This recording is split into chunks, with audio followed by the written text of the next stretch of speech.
Hello and welcome to MedTouch, the best place to find the right medical information.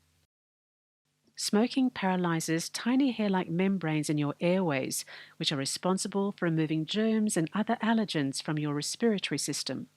Without these membranes, harmful chemicals contained in cigarette smoke irritate and damage the lining of your nasal cavity and throat, causing swelling, inflammation, and congestion in your upper airway.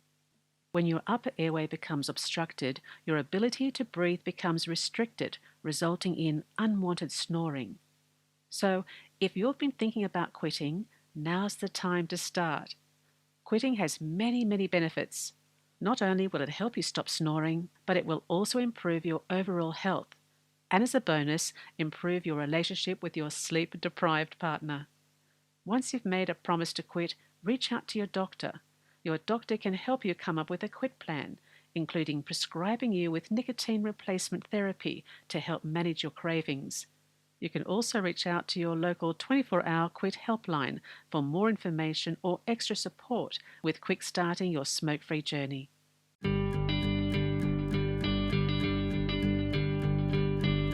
Thank you for watching. Be sure to like this video, subscribe, leave us a comment, and turn on that notification bell so we can stay in touch.